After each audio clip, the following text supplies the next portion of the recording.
എൻ്റെ പേര് അഞ്ജു. ഇതെൻ്റെ ഹസ്ബൻഡ് ബിജോയ്. ഞങ്ങൾ ചേർപ്പങ്കലിൽ നിന്നാണ് വരുന്നത്. അമ്മ മാതാവ് അമ്മയുടെ പ്രത്യക്ഷീകരണത്തിൻ്റെ സാക്ഷിയാക്കി ഞങ്ങളെ ഉയർത്തിയതിന് 1000 നന്ദി പറയുകയാണ്. 2024 ഫെബ്രുവരിയിലാണ് ഞാനിവിടെ വന്ന് ഉടമ്പടി എടുത്തത്. ഞങ്ങളുടെ പ്രത്യേക നിയോഗം എന്ന് പറഞ്ഞാൽ ഞങ്ങൾ ഒന്നിച്ച് ജീവിക്കുക എന്നുള്ളത് തന്നെയായിരുന്നു. ഞാൻ സൗദിയിലും ഹസ്ബൻഡ് കുവൈറ്റിലും ആയിരുന്നു വർക്ക് ചെയ്തുകൊണ്ടിരുന്നത്. ഞാൻ ഇവിടെ വന്ന് ഉടമ്പടി എടുത്ത സമയത്ത് OET 2 പ്രാവശ്യം അറ്റൻഡ് ചെയ്തായിരുന്നു, പക്ഷേ കിട്ടിയില്ല. അത് കഴിഞ്ഞ് ഉടമ്പടി എടുത്തു കഴിഞ്ഞ് മാതാവിൻ്റെ കൃപയാൽ എൻ്റെ ഒരു കസിൻ തന്നെ എന്നെ OET പഠിപ്പിക്കാൻ റെഡിയായി. അങ്ങനെ അവളുടെ ഹെൽപ്പോടുകൂടി OET പഠിച്ചു. മാതാവിൻ്റെ അനുഗ്രഹത്തോടെ ഒരു ഡേറ്റ് ഞാൻ എടുത്തു. അത് എനിക്ക് കിട്ടിയ ഡേറ്റ് ജൂൺ 21 ആയിരുന്നു. അത് സാക്ഷ്യങ്ങളിൽ ഞാൻ കേട്ടു, ഈ ജൂൺ 21 എന്നുള്ള ഡേറ്റ് അല്ലെങ്കിൽ 21 എന്നുള്ള ഡേറ്റ് ഞാൻ കുറേ സാക്ഷ്യങ്ങളിൽ കേട്ട് അങ്ങനെയാണ് ഈ ഡേറ്റ് എടുത്തത്. എക്സാമിന് ഞാൻ പോയപ്പോൾ ഇവിടെ ഉപ്പിട്ടായിരുന്നു. അതുപോലെ വെഞ്ചരിച്ച് തൈലവും തേച്ചുകൊണ്ടാണ് പോയത്. വെള്ളത്തിൽ ഞാൻ ഉപ്പും ഇരുന്നു. അങ്ങനെ എക്സാം അറ്റൻഡ് ചെയ്തു. ആദ്യത്തെ 3 മൊഡ്യൂൾ എനിക്ക് വലിയ കുഴപ്പമില്ലായിരുന്നു. അത് കഴിഞ്ഞ് സ്പീക്കിങ് വന്നു, വളരെ ടഫായിരുന്നു. ഞാൻ കിട്ടില്ല എന്ന്. പക്ഷേ എക്സാം റിസൾട്ട് വന്നു. അത് ചൊവ്വാഴ്ചയായിരുന്നു. ഞാനൊരു നൈറ്റ് ഡ്യൂട്ടിയിലായിരുന്നു അവിടെ വെച്ച്. റിസൾട്ട് വന്നത് നൈറ്റ് കഴിഞ്ഞ് ഞാൻ റൂമിൽ വന്ന് അച്ഛൻ്റെ ധ്യാനം കേട്ടു. അത് കഴിഞ്ഞ് റിസൾട്ട് ഓപ്പൺ ആക്കിയപ്പോൾ എനിക്ക് അയർലൻഡ് സ്കോർ എന്ന് മാതാവ് അനുഗ്രഹിച്ചു. ഈ സ്പീക്കിങ്ങിന് എനിക്ക് ഏറ്റവും കൂടുതൽ മാർക്കും ലഭിച്ചു. അത് കഴിഞ്ഞ് അടുത്ത് DL എന്ന് പറയുന്ന ഡിസിഷൻ ലെറ്റർ കിട്ടുക എന്നുള്ളതാണ്. വളരെ പ്രയാസമായിരുന്നു കിട്ടാൻ വേണ്ടിയിട്ട്, ഒരു ഗുഡ് സ്റ്റാൻഡിങ് സർട്ടിഫിക്കറ്റ് കിട്ടാൻ വേണ്ടിയിട്ട്. ഞാൻ ഈ സമയത്ത് ചെറുതായിട്ട് ഉടമ്പടി ഉഴുപ്പാനും തുടങ്ങി. അപ്പം DL കിട്ടുന്നില്ലായിരുന്നു. ഡിസംബറിൽ ഞാൻ മാതാവിനോട് പ്രാർത്ഥിച്ചു, വീണ്ടും ഉടമ്പടിയിൽ ഉറച്ചു നിന്നു. DL എനിക്ക് ഈ പേപ്പർ കൂടാതെ എനിക്ക് DL കിട്ടി, വിത്തൗട്ട് എനി ക്വയറി. അത് ഒരിക്കലും പ്രതീക്ഷിക്കാത്തൊരു കാര്യമായിരുന്നു.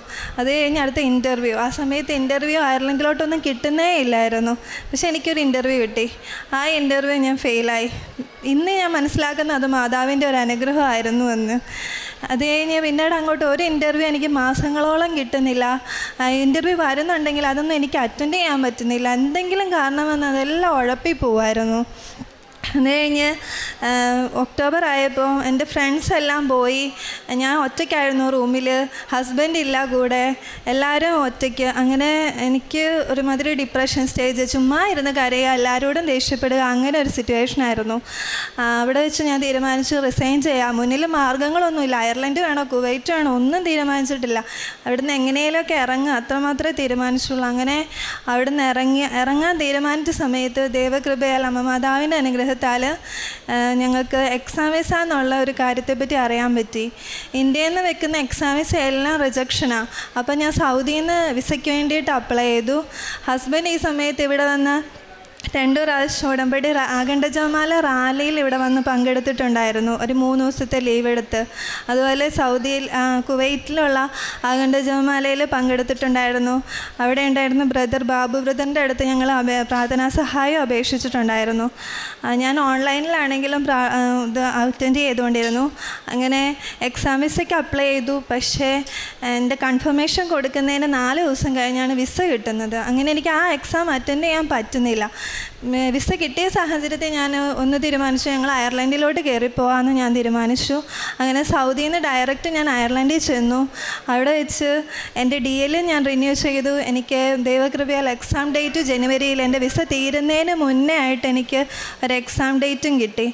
എക്സാമിന് ഞാൻ പോയപ്പോൾ പല സ്ട്രഗിൾസ് ഉണ്ടായിരുന്നു. എങ്കിലും മാതാവ് എന്നെ ശരിക്കും അനുഗ്രഹിച്ചു. ഞാൻ അവിടെ ചെന്ന് ഒപ്പിട്ട് പ്രാർത്ഥിച്ചു. ഒരു 14 സ്റ്റേഷൻസാണ് ഉള്ളത് ഞങ്ങൾക്ക്. ആ 14 സ്റ്റേഷനിൽ ഞാൻ ഒപ്പിട്ടാണ് പ്രാർത്ഥിച്ചാണ് എക്സാം അറ്റൻഡ് ചെയ്തത്. ഫസ്റ്റ് അറ്റംപ്റ്റിൽ എനിക്ക് എക്സാം പാസ്സാവാൻ സാധിച്ചു. അത് കഴിഞ്ഞ് ഞാൻ നാട്ടിൽ വന്നു.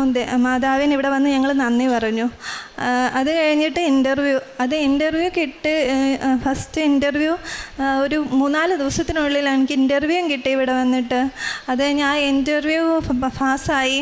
അതെൻ്റെ ബ്രദറിൻ്റെ വീടിൻ്റെ അടുത്തുള്ള ഒരു നഴ്സിംഗ് ഹോമിലോട്ടാണ് ഞങ്ങൾക്ക് ഇൻ്റർവ്യൂ കിട്ടിയത്. അത് കഴിഞ്ഞ് ഹസ്ബൻഡ് ഇവിടുന്ന് നാട്ടിലോട്ട് കുവൈറ്റിലോട്ട് തിരിച്ചു കയറിപ്പോയി. കുവൈറ്റിൽ ചെന്നപ്പോൾ അവിടെയുള്ളവർ പറഞ്ഞു ഹസ്ബൻഡിൻ്റെ അടുത്ത് ജോലിക്ക് കയറണ്ടെന്ന് പറഞ്ഞു.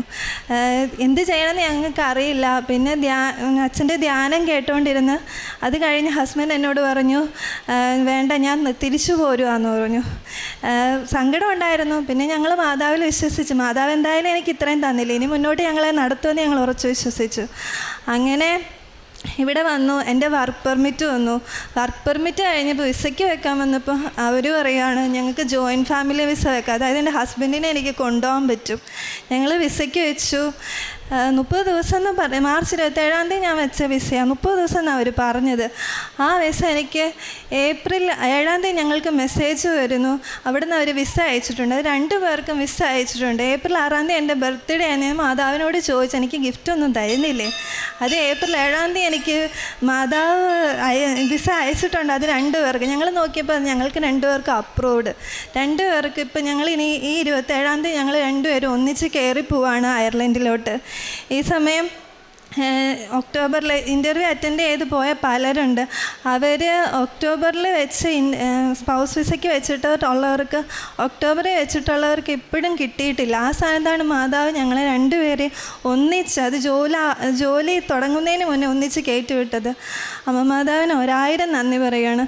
അതുപോലെ എൻ്റെ ശരീരത്തിൽ ചൊറിച്ചിലുണ്ടായിരുന്നു. ആ ചൊറിച്ചിലിൻ്റെ കാരണമൊന്നും എനിക്കറിയില്ല. ഞാനൊരു ഡോക്ടറിനെയും കാണിച്ചിട്ടില്ല. ഞാൻ അവിടെ വെച്ചിട്ട് ഉപ്പും തൈലവും തേച്ചു പ്രാർത്ഥിച്ചു.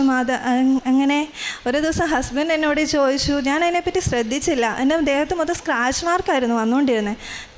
ഹസ്ബൻഡ് എൻ്റെ അടുത്ത് ചോദിച്ചു ഇതിപ്പോൾ ഇല്ലല്ലോ എന്ന് ചോദിച്ചു. അപ്പോഴാണ് ഞങ്ങൾക്ക് മനസ്സിലായത് ഞങ്ങളുടെ ശരീരത്തിൽ നിന്ന് ഈ ചൊറിച്ചിലും ദൈവകൃപയാ മാറിപ്പോയെന്ന്. ഇതുപോലെ 1000 അനുഗ്രഹങ്ങൾ, ചെറുതും വലുതുമായിട്ടുള്ള അനുഗ്രഹങ്ങൾ മാതാവ് ഞങ്ങളുടെ ജീവിതത്തിൽ നൽകിയിട്ടുണ്ട്. അമ്മ മാതാവിന് 1000 നന്ദി. പിന്നെ ഞങ്ങളുടെ കാരുണ്യ പ്രവൃത്തി എന്ന് പറഞ്ഞാൽ ഞങ്ങൾ പല ഓർഫനേജുകളിലേക്കായിട്ടായിട്ടും പല ചിൽഡ്രൻസ് ഹോമിലേക്കായിട്ടായിട്ടും പൈസ കൊടുക്കാറുണ്ട്. ഒരു കുഞ്ഞിനെ ഞങ്ങൾ പഠിപ്പിക്കാറുണ്ട്. പിന്നെ സൗദി വെച്ച സമയത്ത് നമുക്ക് അച്ഛൻ പറയുക നമ്മളാൽ കഴിയുന്ന രീതിയിൽ എങ്ങനെ സഹായിക്കാമെന്ന് നമ്മൾ നോക്കണം എന്ന് പറഞ്ഞിട്ടുണ്ട്. അപ്പം ഞാൻ മാതാവിനോട് പറഞ്ഞിട്ടുണ്ട്, മാതാവ് എന്നെയും കൊണ്ട് ഇപ്പോൾ ഇവിടെ ആർക്കും ഒന്നും ചെയ്യാൻ പറ്റത്തില്ല, അപ്പം ഞാൻ എങ്ങനെ മറ്റുള്ളവരെ ഹെൽപ്പ് ചെയ്യണമെന്ന് ചോദിച്ചു. അങ്ങനെ അതിൻ്റെ പിറ്റേ ദിവസം എൻ്റെ ഒരു ഫ്രണ്ട് വിളിച്ചിട്ട് അവൾ പറഞ്ഞു അവൾക്ക് മറ്റുള്ളവരെ ഹെൽപ്പ് ചെയ്യാൻ ആഗ്രഹമുണ്ട്, പക്ഷെ അവളുടെ ഈ പൈസയില്ല. എൻ്റെ കയ്യിലാണെങ്കിൽ ഞങ്ങളെയും കൊണ്ട് കഴിയുന്ന രീതിയിൽ അന്ന് എനിക്ക് മറ്റുള്ളവരെ സഹായിക്കാൻ അവളിലൂടെ സാധിച്ചിട്ടുണ്ട്. ഇത് ഞങ്ങൾ അങ്ങനെ മറ്റുള്ളവരെ സഹായിച്ചുകൊണ്ടിരിക്കുന്നു. പിന്നെ പത്രപ്രവർത്തനമായിട്ട് ഞങ്ങൾ പ്രേക്ഷിത പ്രവർത്തനം ഞങ്ങൾ പത്രം, ഇതുപോലെ തന്നെ ഹോസ്പിറ്റലുകളിൽ, പള്ളിയിൽ, റോഡ് സൈഡിലൊക്കെ ഞങ്ങൾ കൊടുക്കാറുണ്ട്. അത് ഞങ്ങളുടെ ജീവിതത്തിൽ നടന്ന അനുഗ്രഹങ്ങൾ മാതാവിനോട് പറഞ്ഞുകൊണ്ട് തന്നെയാണ് ഞങ്ങൾ കൊടുത്തുകൊണ്ടിരിക്കുന്നത്. പിന്നെ ഞങ്ങൾ സോഷ്യൽ മീഡിയയിൽ ഡെയിലി ബ്രെഡും അച്ഛൻ്റെ ധ്യാനവും ആണെങ്കിലും ഷെയർ ചെയ്യാറുണ്ട്.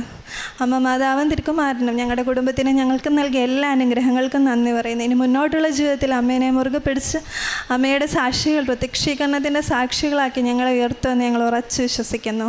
റോമ 8:28 ദൈവത്തെ സ്നേഹിക്കുന്നവർക്ക് അവിടുത്തെ പദ്ധതി അനുസരിച്ച് വിളിക്കപ്പെട്ടവർക്ക് അവിടുന്ന് സകലതും നന്മയ്ക്കായി പരിണമിപ്പിക്കുന്നു.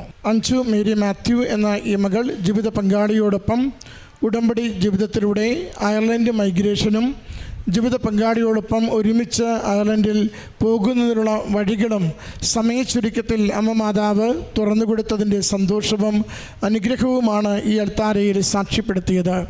മകൾ ആ മൈഗ്രേഷന് തുടങ്ങിയ നാളുകളിലുണ്ടായിരുന്ന പ്രതിസന്ധികൾ ഓരോ സമയത്തും പരിശുദ്ധമ്മയുടെ ഉടമ്പടി നേർച്ചവസ്തുക്കൾ ഉപയോഗിച്ച് പ്രാർത്ഥിക്കുകയും ഉപയോഗിക്കുകയും ചെയ്തതിലൂടെ ലഭിച്ച സംരക്ഷണം, അത് കൈവിട്ടു പോകുന്നു, അകന്നു പോകുന്നു എന്ന് കരുതിയ നിമിഷങ്ങളിൽ കൂടിയും വീണ്ടും അമ്മ മാതാവ് തന്നെ പ്രയാസങ്ങളും പ്രതിസന്ധികളും തരണം ചെയ്തുകൊണ്ട് സുരക്ഷിതമായി അയർലൻഡിലേക്ക് എത്തിച്ചേരുവാൻ തക്കവിധം കാര്യങ്ങൾ ക്രമീകരിച്ചു കൊടുത്തത്.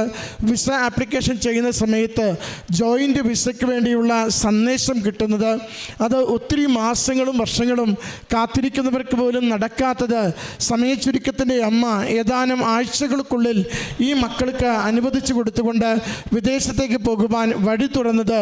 അങ്ങനെ ഒന്നിനു പുറകെ ഒന്നായി ഈ കൃപാസനത്തിൽ വരുമ്പോൾ ഒരുമിച്ച് താമസിക്കണം എന്ന ഒറ്റ നിയോഗം മക്കൾ സമർപ്പിക്കുമ്പോൾ ആ ഒറ്റ നിയോഗത്തിലേക്ക് പടിപടിയായിട്ടുള്ള അനുഗ്രഹത്തിലൂടെ ജീവിതം ഉയർത്തി ശുഭകരമാക്കിക്കൊണ്ട് അമ്മ മാതാവ് കുടുംബത്തെ അനുഗ്രഹിച്ചതിൻ്റെ സാക്ഷ്യമാണ് ഈ കുടുംബം ഈ എൽത്താരയിൽ പങ്കുവയ്ക്കുന്നത്. നമ്മൾ ഒരു നിയോഗം അമ്മയുടെ കരങ്ങളിൽ ഏൽപ്പിച്ചു കൊടുക്കുമ്പോൾ ആ നിയോഗത്തെ ഈശോയ്ക്ക് സമർപ്പിക്കുന്ന അമ്മ മാതാവ് അത് ആ നിയോഗത്തെ തന്നെ എലവേറ്റ് ചെയ്യുന്നുണ്ട്, ഉയർത്തുന്നുണ്ട്, ആശീർവദിച്ച് അനുഗ്രഹിച്ച് കൂടുതൽ നമുക്ക് ജീവിതത്തിന് ശ്രേയസ്സും നന്മയും വരും വിധം നമ്മുടെ ജീവിതത്തെ സുരക്ഷിതമാക്കുന്നുണ്ട്. അതുകൊണ്ട് നമ്മൾ അമ്മയുടെ കരങ്ങളിലേക്ക് ഒരു നിയോഗം കൊടുക്കുമ്പോൾ അതിൻ്റെ മറ്റെല്ലാ മേഖലകളും അമ്മയ്ക്ക് തന്നെ വിട്ടുകൊടുക്കുക. അമ്മ ആഗ്രഹിക്കുന്നത് പോലെ ആ നിയോഗത്തെ പോളിഷ് ചെയ്യും, ആ നിയോഗത്തെ ഗൈഡ് ചെയ്യും. ആ നിയോഗം ലക്ഷ്യസ്ഥാനത്ത് എത്തുന്നത് വരെയും ഈശോയുടെ കരം പിടിച്ച് നമ്മുടെ കൂടെ നിൽക്കും. അതുകൊണ്ട് നാം സമർപ്പിക്കുന്ന നിയോഗത്തിന് അനുഗ്രഹമുണ്ട്, അത് ഐശ്വര്യമുള്ള അനുഗ്രഹമായിരിക്കും. അതിൻ്റെ സാക്ഷ്യമാണ് സകലതും നന്മയ്ക്കായി പരിണമിപ്പിക്കുന്ന ദൈവത്തിൻ്റെ കൃപയുടെ സാക്ഷ്യമാണ് ഈ കുടുംബം ഈ എൽത്താരയിൽ പങ്കുവച്ചത്. ഈ കുടുംബത്തിൽ ലഭിച്ച ഈ അനുഗ്രഹങ്ങൾക്ക് അമ്മ മാതാവിനും തിരുക്കുമാരനും നന്ദി പറഞ്ഞുകൊണ്ട് കരങ്ങളടിച്ച് ഈ സാക്ഷ്യം നമുക്ക് സമർപ്പിക്കാം. അത്യപൂർവ ദൈവാനുഭവങ്ങൾ ഇനി നിങ്ങൾക്കും സ്വന്തം. ഈ യൂട്യൂബ് ചാനൽ ഇതുവരെ സബ്സ്ക്രൈബ് ചെയ്തിട്ടില്ലെങ്കിൽ ഇപ്പോൾ തന്നെ സബ്സ്ക്രൈബ് ചെയ്യുക. ഈ വീഡിയോ ഇപ്പോൾ തന്നെ നിങ്ങളുടെ സുഹൃത്തുക്കൾക്ക് ഷെയർ ചെയ്തുകൊണ്ട് കർത്താവിൻ്റെ പ്രേക്ഷിതരാകുക.